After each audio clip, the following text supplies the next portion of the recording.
আজকে তো 31st night না? কয়টা বাজে? হ্যাঁ, আরো সময় বাকি। 12টা বাজতে বাজতে আরো দেরি অনেক। তো এই যে নতুন বছরের জন্য প্ল্যান নেন, ঘরটারে কি করে সুখী সমৃদ্ধ বানাবেন। প্রতি মাসের জন্য কয়টা সূরা? 12 মাসে তাহলে কয় সূরা? 12 সূরা। প্রতি সপ্তাহে আপডেট নেবেন, খোঁজ খবর নেবেন, কয় আয়াত হইল তোমার। স্ত্রীর খোঁজ খবর নেবেন, সন্তানের খোঁজ খবর নেবেন, কয় আয়াত হলো। মাস শেষে সবাই সবার কাছ থেকে শুনবেন, ঘরের বরকত বাড়ায় দিবে কে? এরকম ফ্যামিলি আমাদের সবার হোক, আমরা চাই না?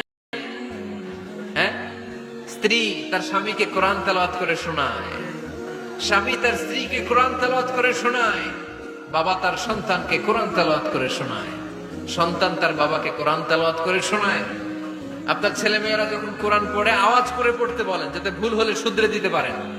এবং প্রতি মাসে যে সূরাটা মুখস্থ করবেন, ওই সূরাটা তাদাব্বুরে কোরআন করতে হবে, অর্থ জানতে হবে। মাতৃভাষায় কোরআনের অর্থ জানার দরকার আছে না নাই? তাহলে ঘরে কোরআন তেলাওয়াত করবেন। আল্লাহ রাসূল সাল্লাল্লাহু আলাইহি ওয়াসাল্লাম আম্মা জান আয়েশা রাদিয়াল্লাহু তাআলা আনহার কোলের মধ্যে মাথা রেখে কোরআন তেলাওয়াত করতেন। সুবহানাল্লাহ নাই? বিয়ে করছেন কারা কারা দেখি হাত তোলেন। বিবাহিতদেরকে সুজানগরে কি বলেন আপনার আঞ্চলিক ভাষায়? বিবাহিত, বিয়াতি। আর অবিবাহিত আবিয়াতি। বিয়াতিরা হাত তোলেন, বিয়াতিরা।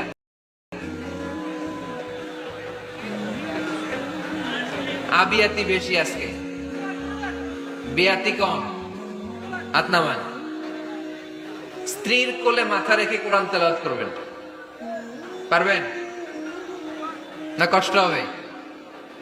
স্ত্রীর কোলে মাথা রেখে কোরআন তেলাওয়াত করবেন, এটা সুন্নাহ।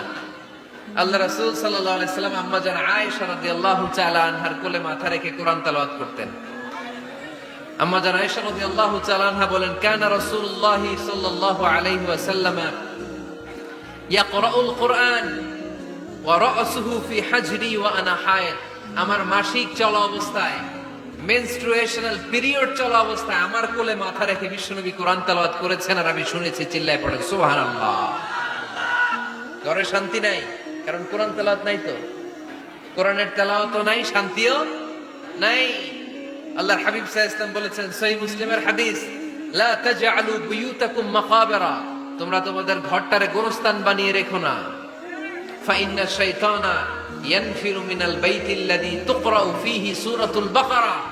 কারণ শয়তান ওই ঘর থেকে দৌড়ে পালায় যেই ঘরে সূরাতুল বাকারা তেলাওয়াত করা হয়।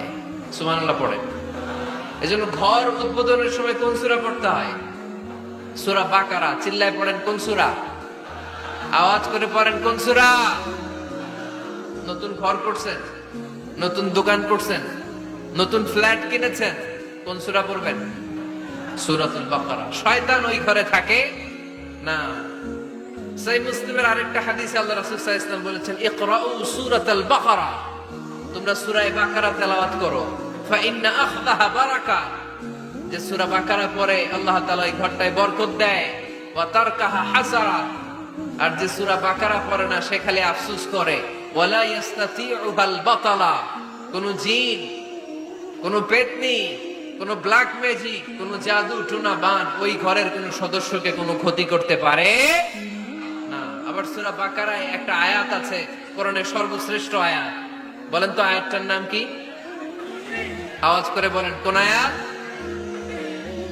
আল্লাহর হাবিব সাল্লাল্লাহু আলাইহি ওয়াসাল্লাম বললেন, মান ক্বারা আয়াতাল কুরসি দুবুরা কুল্লি সালাতিন মাকতুবা। প্রত্যেক ফরজ সালাতের পরে যে ব্যক্তি আয়াতুল কুরসি পড়বে, তার জান্নাতে যাওয়ার ব্যাপারে আর কোনো বাধা থাকবে না। একটা মাত্র বাধা ছাড়া, সেটা হচ্ছে মরণ। লোকটা মরে না, তাই জান্নাতে যায় না, মরলেই জান্নাতি।